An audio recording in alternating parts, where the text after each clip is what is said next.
तो श्रीनिवास जी की जो पत्नी है लक्ष्मीबाई, वो बड़ी भक्त है, पर श्रीनिवास जी धनवान तो खूब हैं पर दान पुण्य कुछ नहीं करते। ठाकुर जी के मन में आया कि लक्ष्मीबाई तो इतनी हमारी भक्त है, इसका पति श्रीनिवास भी हमारा भक्त होना चाहिए। तो ठाकुर जी एक दीनहीन से ब्राह्मण का रूप बना करके एक सामान्य से बड़े अति दीन ब्राह्मण का रूप बना करके श्रीनिवास जी की दुकान पर आ गए। उनका बढ़िया कुछ व्यापार था, वहां पहुंच गए। श्रीनिवास जी बोले, कहिए विप्र देवता, क्या सहायता करें आपकी? बहुत ध्यान से सुनिएगा। भगवान दीन इनसे ब्राह्मण बन के गए, बोले देखिए आप तो नगर सेठ हैं, आप पर तो इतना धन है, आपका तो इतना बड़ा व्यापार है, मेरे बालक का जनेऊ संस्कार यज्ञोपवीत होना है, मुझ पर ज्यादा धन नहीं है, यदि आप मेरी थोड़ी सी सहायता कर देंगे तो मैं अपने पुत्र का जनेऊ संस्कार कर दूंगा।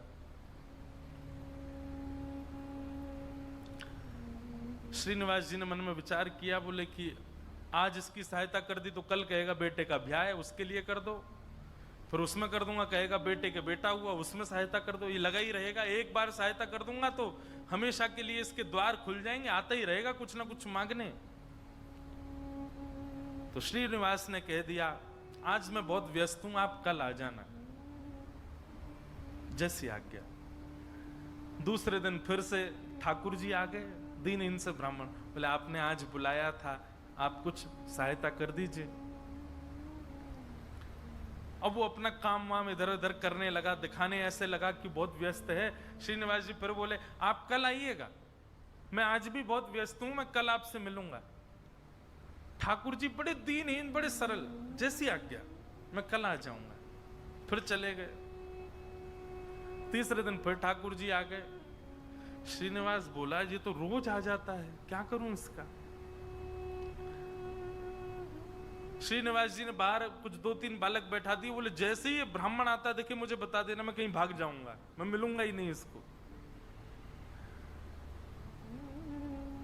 रोज कल कल कल करते करते 3 महीने बीत गए। अब तो ऐसी स्थिति हो गई कि जैसे ही ब्राह्मण आता दिखता, श्रीनिवास कहीं से भाग जाता और सबको ये बोल देता, इसको बोल देना है ही नहीं, चले गए कहीं बाहर। कब आएंगे? बोले 2 महीना बाद आएंगे। 2 महीना की तो छुट्टी मिले। ठाकुर जी बोले, मैं 2 महीना प्रतीक्षा कर लूंगा, 2 महीने बाद आ जाऊंगा। और ठीक उस तिथि के 2 महीना बाद ठाकुर जी फिर आ गए। अब कोई हम आप जैसा व्यक्ति होता तो फिर अपना स्वाभिमान देखता, अरे क्या रोज रोज इसके द्वार पर जाना। लेकिन वो तो ठाकुर जी है ना, ठाकुर जी को स्वाभिमान थोड़ी रहता है, ठाकुर जी को तो ये इस पर कृपा करनी है मुझे। वो तो ढीठ बन जाते हैं। और ढीठ भी नहीं, हमारे ब्रज में तो ऐसा विनोद में कहते हैं, ठाकुर जी महाढीठ बन जाते हैं। एक बार एक भक्त की कथा आती है कि उससे सब लोग कहते थे गंगा जी स्नान करने जाओ। वो गंगा जी इसलिए नहाने नहीं जाता था कि वहां पंडे पुजारी पकड़ लेंगे, कहेंगे दक्षिणा दो। वो दक्षिणा नहीं देनी पड़े इसलिए गंगा जी नहीं नहाता था। पत्नी ने एक दिन कहा, मैं भोजन नहीं बनाऊंगी और मैं मायके चली जाऊंगी अगर आप गंगा स्नान करके नहीं आए तो। गंगा स्नान करने गया तो साधारण घाटों पे नहीं गया, उस घाट पे गया जहां पर शव जलाए जाते हैं। वहां पे पंडे पुजारी होते ही नहीं है। बोलो वहां नहाऊंगा तो कोई नहीं आएगा।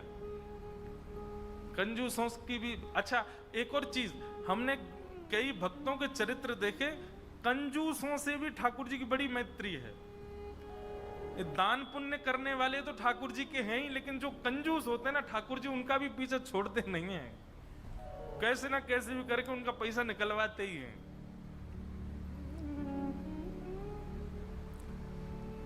ये किसी अन्य भक्त की कथा है कि वो फिर मरघटा में गया, शमशान के घाट पर जाकर के जैसे ही डुबकी लगाई और डुबकी लगा के बाहर आया तो ब्राह्मण का वेश धारण करके ठाकुर जी आ गए। आइए आइए यजमान, जय हो, बड़े दिनान में देखो। बोले तुम यहां भी आ गए? बोले हम तो सब जगह रहते हैं। लाओ लाओ भैया, आज हमारी सुबह से किसी ने तिलक बिलक नहीं किया, लाओ चलो कुछ दक्षिणा दो। वो कथा बड़ी लंबी है, बड़ी प्रसिद्ध भी है। उसने कहा घर आ जाना, तो ठाकुर जी घर पहुंच गए। पत्नी ने कहा बाहर ब्राह्मण खड़ा है, उसको दक्षिणा देनी है। कंजूस व्यक्ति बोले उनसे कह दो आज बीमार हैं, कल आ जाएगा। पत्नी ने जाके कह दिया, बोले हमारे पतिदेव तो बीमार हैं। बोले यजमान बीमार हो गया, मैं तो यहीं बैठ करके उसका अनुष्ठान करूंगा, जब तक ठीक नहीं हो जाएगा अनुष्ठान करता रहूंगा मैं। ठाकुर जी भारी जपमाला लेकर के बैठ गए। पत्नी ने अंदर जाके बताया, बोले वो तो बाहर अनुष्ठान कर रहे हैं, तुम ठीक हो जाओ तब जाएंगे।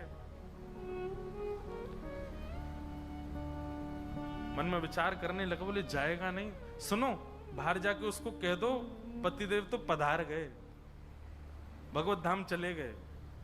पत्नी बोली 1 रुपया ही तो देना है, दे दो जाके। बोले क्यों दे दो, तुमको क्या पता कितनी मेहनत से कमाया जाता है, मना कर दो, कह दो पधार गए वो तो।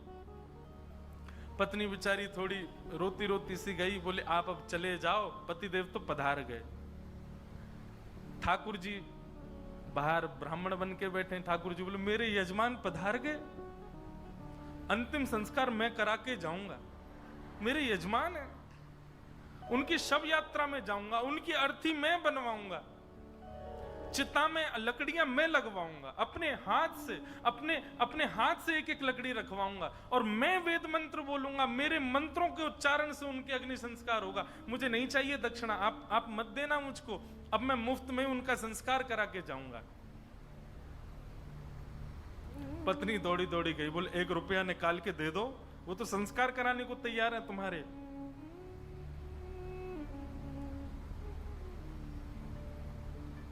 कंजूस बोला सुनो एक काम करो, अर्थी लगाओ तुम, और अर्थी बंधवा करके लेट गया। बोले चुपचाप बस ले चलो, थोड़ी दूर तक चलेगा, फिर वो चला ही जाएगा, जब दिख जाएगा ना कि हाँ ये वास्तव में मर गया है तो कुछ नहीं मांगेगा।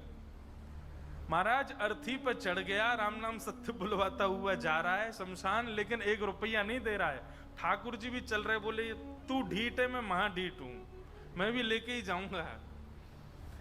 शमशान पहुंच गए, वहां पर चिता बन गई, चिता में शव को रख दिया। उसका छोटा बच्चा वो अपने पिता के पास जाके, पिताजी दे दीजिए ना, वो यहीं खड़ा है वेद मंत्र बोल रहा है, आपके सारे तो पिंडदान करवा दिए उसने, अब दे दीजिए उसको। बोले तू कुछ मत कर, तू परिक्रमा लगा के चिता में अग्नि लगा, जैसे ही थोड़ी अग्नि प्रज्वलित होगी चला जाएगा, मैं उठ के बाहर आ जाऊंगा। बालक ने जैसे ही चिता में अग्नि लगाई, चिता जलने लगी। ठाकुर जी के मन में विचार आया, बोले भैया भगत मैं हारा तू जीता, तू निकल के बाहर आ। तुरंत उसका हाथ पकड़ करके खींचा और ठाकुर जी अपने रूप में प्रकट हो गए। वाह भाई तेरी कंजूसाई पर हम तेरे पर न्यौछावर हो गए, वाह ऐसी कंजूसाई, ऐसे अद्भुत अद्भुत भक्त हुए ठाकुर जी के। तो ऐसे ही थे ये श्रीनिवास। 6 महीना तक ब्राह्मण को लटकाए रखा, लेकिन उसको पैसा नहीं दिया। लेकिन रोज आकर के बैठ जाएं ठाकुर जी, तो बोले मेरे बेटे का यज्ञोपवीत होना है, कुछ दे दीजिए। श्रीनिवास ने कहा इससे बचने का कोई और उपाय ढूंढना पड़ेगा। और उसने क्या किया, खोटे सिक्के जो कहीं नहीं चलते, खोटे सिक्के, पुराने सिक्के जो जिनका कहीं अस्तित्व नहीं है, जिनको कोई लेता तक नहीं है, उनकी 2 थैलियां बना करके, 2 पोटलियां बना करके रखें। और आज जैसे ही भगवान आए तो दोनों पोटलियां उनके हाथ में थमा दी। बोले ये लो पैसा, तुमने मांगा मैंने दिया, अब कल से मत आना यहां पर। ठाकुर जी तो सब जानते हैं, अंतर्यामी। भगवान ने जैसे ही देखा, कहा बोले ये तो खोटे सिक्के हैं, ये तो कहीं चलेंगे ही नहीं, इनका तो कोई प्रयोग ही नहीं होगा। बोले देखो बात हुई थी धन देने की, धन मैंने दे दिया, अब खोटा दूं अच्छा दूं ये मेरे ऊपर है। तुम मंगता हो, मैं दानी हूं, मैं चाहे जो दूं, तुम मना नहीं कर सकते, लेके जाओ इनको। ठाकुर जी बोले कृपा तो इस पर मुझे करनी है, चाहे जो हो जाए। ठाकुर जी चुपचाप श्रीनिवास के घर पहुंच गए, और घर जाकर के उनको पता था कि पत्नी परम भक्ता है, उसके आगे जाकर के ठाकुर जी तो रोने लगे और रोते रोते बोले 6 महीना से श्रीनिवास जी मुझको रोज बोल देते हैं कल आओ कल आओ कल आओ, और 6 महीना बाद आज मुझको ये फूटी हुई कौड़ियां दे दी हैं, खोटे सिक्के दे दिए, कहीं नहीं चलेंगे, मैं अपने पुत्र का कैसे करूं यज्ञोपवीत संस्कार। वो तो परम भक्ता थी, उसका हृदय तो इतना द्रवित हो गया, इतनी व्याकुल हो गई, क्या करूं, मेरे द्वार पर ब्राह्मण देवता मांगने के लिए आए हैं और 6 महीना से परेशान ब्राह्मण देवता हैं। तुरंत दौड़ करके भीतर गई और अपनी अलमारी के अंदर से उनके पिता ने एक सुंदर नासिका में पहनने वाला एक क्या बोलते हैं उसको, नथनी, वो नथनी उनको दी थी जिसकी कीमत हजारों लाखों में थी उस समय पर। मतलब कि अगर उसको बेच दिया जाए तो खूब सारा धन लिया जा सकता था, इतनी महंगी। अंदर तिजोरी के अंदर वो छुपा करके रखी थी श्रीनिवास ने ही। तुरंत वो तिजोरी से निकाल करके और अपनी जो नथनी थी ब्राह्मण देवता को प्रदान कर दी। बोले आप इसको ले जाइए और आप अपने पुत्र का बड़े प्रेम से आनंद से यज्ञोपवीत संस्कार करो। ठाकुर जी तो बड़े प्रसन्न हो गए। ठाकुर जी उस नथनी को लेकर के सीधे श्रीनिवास की दुकान पे ही गए और दुकान पे जाके बोले देखो आपने तो खोटे सिक्के दिए, उनसे तो कोई काम बन नहीं रहा, अब मुझे एक दानी ने एक स्वर्ण की सामग्री दी है, आप उसको गिरवी रख करके मुझे 100 सोने की मोहर दे दो। श्रीनिवास बोला दिखाओ क्या दिया है। तो जैसे ही वो नथनी दी, वो नथनी तो देखते ही वो समझ गया ये तो मेरी पत्नी की है। उसने घुमा घुमा करके देखा और उसने मन में आया, बोले पत्नी है भी ऐसी, बड़ी सीधी है, भोली है, भक्त है, ये जरूर घर जा करके रोया होगा और उसने इसको निकाल, लेकिन उसने मुझसे पूछे बिना दे दी। श्रीनिवास ने कहा ठीक है मैं देता हूं, रुको। भीतर गए और अपनी दुकान की तिजोरी में ले जा करके वो नथनी श्रीनिवास ने रख दी और बाहर आकर के कहा अभी मुझ पर मोहर नहीं है, आप कल आइए, कल 100 सोने की मोहर लेकर के जाइएगा मुझसे। भगवान बोले कल दे देंगे ना आप?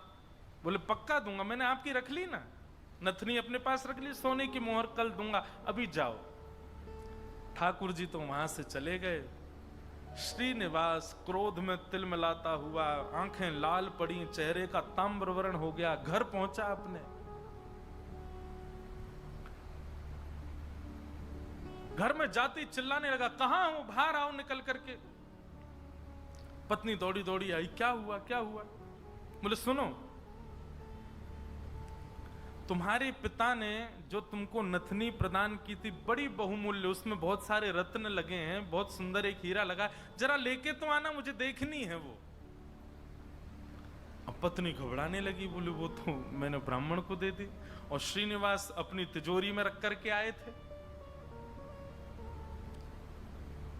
इधर उधर घूमने लगा और बार बार पूछे कहां है नथनी, जल्दी लेकर के आओ। पत्नी घबरावे। थोड़ी देर में बोला यदि तुम लेकर के नहीं आई तो तुमको जीवित गाड़ दूंगा, मैं तुम्हारी मृत्यु कर दूंगा, मैं जल्दी लेकर के आओ, भीतर जाओ। श्रीनिवास का क्रोध देख करके जो लक्ष्मीबाई उनकी पत्नी थी वो कक्ष के भीतर गई, अंदर से किवाड़ लगा करके खूब रुदन करने लगी, स्मरण करने लगी, हे जगतनाथ, हे प्राणनाथ, मैंने अपराध किया है कि मैंने अपने पति से बिना पूछे घर की सामग्री किसी को दे दी, पर वो किसी दरिद्र व्यक्ति को तो नहीं दी, किसी गलत स्थान पर तो नहीं दी। एक ब्राह्मण बेचारा केवल अपने परिवार का पालन करने के लिए कुछ मांग रहा है, 6 महीने से परेशान था, उसको यदि मैंने दी, इसमें भी आपकी सेवा का भाव रखा मैंने, क्योंकि मैंने सुना है कि ब्राह्मण आपके मुख हैं। कोई ब्राह्मणों की सेवा करता है तो वो आपके मुख की सेवा के समान होता है। मुझसे अपराध तो हो गया है नाथ, लेकिन मैंने तो आपकी सेवा के लिए किया है। मेरे प्राण तो आज निकल जाएंगे, पति मुझे मेरे जीवित छोड़ेंगे नहीं, लेकिन मैं उनके हाथों मर करके उन पर दोष लगे ऐसा नहीं करूंगी, मैं स्वयं अपने प्राण त्याग दूंगी। और उन्होंने तभी वहां कक्ष में कुछ ऐसी सामग्री थी, उससे विष लेकर के एक कटोरी में और पीना चाहा, और अंत समय में बस एक भावना रखी, हे मेरे ठाकुर जी, केवल आप उस ब्राह्मण को सुरक्षित रखिएगा, उसके परिवार को सुरक्षित रखिएगा, कहीं ये लड़ते झगड़ते उसके ऊपर आक्षेप ना डाल दें, उसके ऊपर कोई कष्ट ना दे दें, उसके बालक का अच्छे से यज्ञोपवीत संस्कार हो जाए। मेरी बस यही प्रार्थना है। मैं प्राण इसलिए नहीं त्याग रही हूं कि मेरे साथ कुछ गलत हुआ, कुछ अन्याय हुआ, मैं प्राण इसलिए त्याग रही हूं नाथ कि कहीं मेरे पति के ऊपर कोई आक्षेप ना लगा दे, और आप नाथ कृपा करना, मेरे तो प्राण निकल जाएंगे पर मेरे जीवन की शेष भक्ति जो है वो मेरे पति के जीवन में आ जाए। ऐसा कहते ही जैसे ही विष मुख के पास लेकर के पान करने लगी लक्ष्मीबाई, तभी एक खनक जैसी हुई, एक आवाज जैसी आई। नेत्र खोल करके देखा तो जो नथनी थी उनकी, वही ऊपर से गिरी है उस विष की भरी हुई कटोरी में। नेत्र खोल करके देखा तो ये तो वही नथनी है, ये तो मेरी ही नथनी है, ये यहां कैसे आ गई? ठाकुर जी को बार बार धन्यवाद कहने लगे। निश्चित ही श्री ठाकुर जी ने कृपा करके ये मुझे प्रदान कर दी। तुरंत उस पात्र को दूर रख करके नथनी हाथ में लेकर के, भगवान पर विश्वास तो उनका था ही, प्रसन्न मुद्रा में द्वार खोल करके बाहर आई और बाहर आकर के श्रीनिवास जी को दिखा दी, लीजिए ये लो नथनी। अब यहां श्रीनिवास का दिमाग घूम गया, बोले नथनी तो मैं अपनी तिजोरी में रख करके आया हूं, ये अंदर से कैसे निकाल के लिए? उसने नथनी पकड़ी, बोले ये तुम्हारी है ना? बोले हाँ मेरी है, देखिए ना वही हीरा है, वही रत्न है, वही स्वर्ण है। श्रीनिवास बोला हाँ है तो वही। वो कुछ नहीं, बात ही नहीं करी, नथनी लेकर के सीधा अपनी दुकान पर गया और दुकान पर जाकर के तिजोरी जो कि यथावत जैसी ताला आदि लगा के गया, जनेऊ में चाबी फंसा रखी थी, चाबी निकाल करके जैसे ही तिजोरी खोली और तिजोरी खोल करके भीतर देखा तो जिस तिजोरी में नथनी रखी थी वो वहां थी ही नहीं। श्रीनिवास तो व्याकुल हो गया, बोले ये कैसे संभव हो सकता है? वो तो घर गया, घर जाकर के पत्नी से कहने लगा, बोले मुझे सब सत्य बताओ, मुझे पता है कि ये नथनी अंदर नहीं थी, लेकिन मुझे सत्य जानना है कि ये अंदर आई कैसे। मैं तुम्हारे हाथ जोड़ता हूं, मुझे सत्य बताना। तब पत्नी ने सारा वृत्तांत बताया। बोले एक ब्राह्मण 6 महीने से आपकी दुकान के चक्कर लगा रहे थे, आपने उनको कुछ नहीं दिया, वही मेरे पास आए तो मुझे कुछ नहीं मिला तो मैंने वो नथ उनको प्रदान कर दी, बस मैंने उनको प्रदान की थी। अब आपको कैसे इसका पता चला ये नहीं। तो फिर आगे श्रीनिवास ने बताया, बोलो ब्राह्मण मेरे पास आए और मेरे पास आके नथनी को उन्होंने गिरवी रखा, 100 सोने की मोहर मांगी थी, मैंने कल आने के लिए उनको कहा, मैंने तिजोरी में रखी, लेकिन तुम्हारे पास कैसे आई अंदर? पत्नी ने बताया, बोले जब आप बहुत क्रोध करने लगे तो भीतर जाकर के मैं विष पान करने की योजना बना रही थी, और जैसे ही मैंने विष अपने मुख से लगाया तभी खनक करके आवाज आई और जिस पात्र में विष था उसमें नथनी अपने आप आकर के गिर पड़ी। ये बात सुनते ही श्रीनिवास रुदन करने लगे, रोने लगे, और रुदन करते करते उनको वो बार बार ब्राह्मण की छवि दिखाई देने लगी और बार बार उसकी छवि में ठाकुर जी का रूप दिखने लगा। वो स्मृति आने लगी कि जब मैं कह देता था कल आ जाना तो बेचारे ऐसे हाथ जोड़ करके, ठीक है बाबूजी मैं कल आ जाऊंगा, पर कल आप दे देंगे ना मेरे पुत्र का यज्ञोपवीत होना है। ये सारी स्मृति श्रीनिवास के चित्त में उठने लगी और ये विश्वास प्रगाढ़ हो गया कि ये सामान्य ब्राह्मण नहीं थे, साक्षात ठाकुर जी थे। और ये ठाकुर जी अनुग्रह करके मुझसे दान कराने के लिए आ रहे थे। अरे दान क्या कराने आ रहे थे, मेरे आगे हाथ जोड़ करके मांगने के लिए आ रहे थे। मैं जप नहीं करता, तप नहीं करता, संध्या नहीं करता, साधना नहीं करता, और मेरे द्वार पर ठाकुर जी आकर के ऐसे खड़े हो जाते थे भिक्षुक के भांति कि कुछ दे दो। मैंने ठाकुर जी को भिक्षुक बनाया, मैंने ठाकुर जी को प्रतीक्षा करवाई, मैंने ठाकुर जी को टालता रहा। अपनी पत्नी के चरण पकड़ लिए, बोले तुम्हारी भक्ति किस योग्यता है? मैं तो घोर नास्तिक हूं, मैंने तो अपने जीवन में कुछ भी अच्छा नहीं किया। ये तुम्हारी भक्ति का प्रभाव कि ठाकुर जी मुझ पर अनुग्रह करने के लिए आ रहे हैं। मैंने ठाकुर जी को टहलाया, मैंने ठाकुर जी से प्रतीक्षा करवाई, मैंने ठाकुर जी को इतना कष्ट दिया इस संपत्ति के लिए, इस धन के लिए। तुरंत हाथ में जल लेकर के, अक्षत लेकर के, दक्षिणा रख करके अपनी पत्नी से कहा तुम भी हाथ रखो, और दोनों ने हाथ में हाथ रख करके अपनी संपूर्ण संपत्ति, जितनी संपत्ति है, दुकान, मकान, बगान, जो कुछ भी था उनके पास में, सबको संकल्पित करके कृष्णार्पणमस्तु, हम सब ठाकुर जी को अर्पित करते हैं। इस संपत्ति के चक्कर में मैंने ठाकुर जी से प्रतीक्षा करवाई, इस संपत्ति के आगे मैंने ठाकुर जी को इतना कष्ट दिया।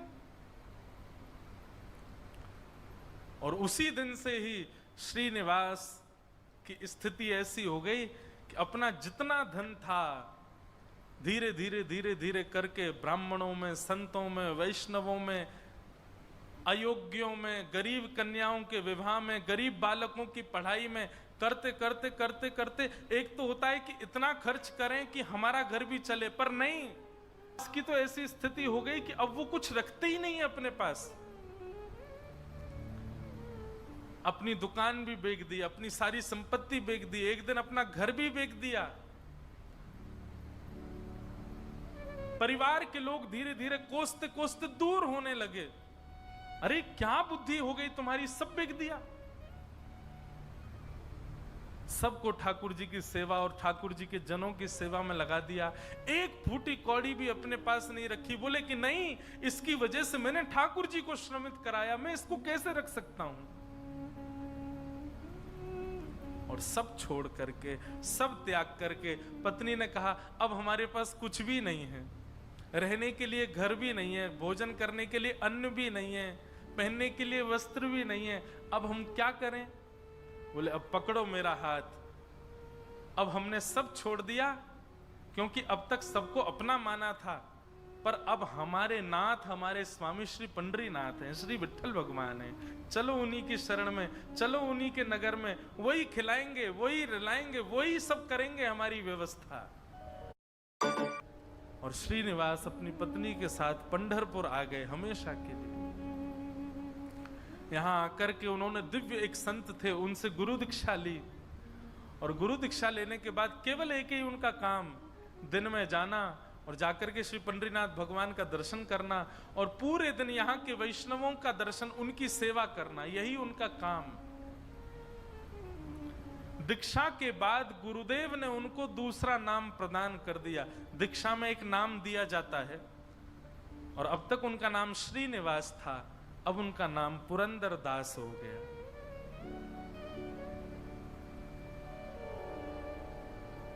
श्री पुरंदर दास चंद्रभागा नदी के तट पर बैठे रहते, दिन भर विठ्ठल विठ्ठल विठ्ठल विठ्ठल विठ्ठल बस चिंतन करते, और उस स्वरूप का ध्यान करते जो ब्राह्मण रोज अपने हाथ फैला करके दुकान पर आता था। 4 लोगों को बैठ करके बताते कि मेरी दुकान पर कैसे ठाकुर जी आते थे, और मैं नालायक, मैं दुष्ट प्राणी, मैं रोज उनसे कहता था कल आ जाना, कल आ जाना। अरे मैंने कितना बुरा किया, लोग खड़े करके दिखवाता था, दूर से दिख जाते तो मैं भाग जाता था। मेरे द्वार पर साक्षात जगन्नाथ आते थे, और मैं उनके साथ ऐसी लीला करता था, ऐसा कपट करता था। उस कपट का ही दंड दे रहा हूं खुद को। और उसी स्थिति में रहते रहते रहते रहते श्री पुरंदर दास जी एक कवि के रूप में निर्मित हो गए, और ठाकुर जी की सुंदर सुंदर रचनाएं लिखने लगे, सुंदर सुंदर पदावली, सुंदर सुंदर भाव लेकिन पुरंदरदास जी का ये भाव है कि वो अधिकतर रचनाएं कन्नड़ भाषा में ही लिखते थे और सुंदर रचनाएं करके श्री पंढरीनाथ भगवान को सुनाया करते थे। पंढरपुर आने वाले भक्त पुरंदरदास जी की रचनाएं सुनकर के आनंदित हो जाते थे और श्री पंढरीनाथ भगवान के सन्मुख कीर्तनकार जा जा करके उस रचनाओं को गाया करते थे। इस प्रकार पुरंदरदास जी अपना जीवन शेष समय एक कवि के भांति भगवान लीला चिंतन करते करते उन्होंने ठाकुर जी के श्री चरणों में अपने प्राणों का परित्याग कर दिया।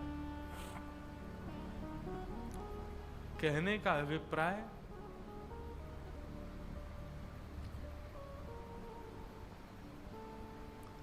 ये देखा जाता है अधिकतर कि घर में यदि माताएं बहनें भक्त स्वरूपा हैं, उनके चित्त में यदि भक्ति है तो उनकी भक्ति का प्रभाव पति पर, पुत्र पर, पिता पर और घर के जो सदस्य हैं उन पर पड़ता है और उन्हीं के भक्ति के प्रभाव से सब सुखी होते हैं।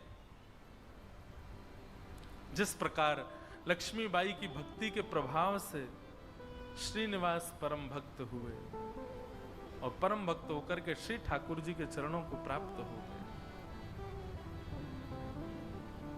ऐसे श्री पुरंदरदास जी को हम बारंबार प्रणाम करते हैं।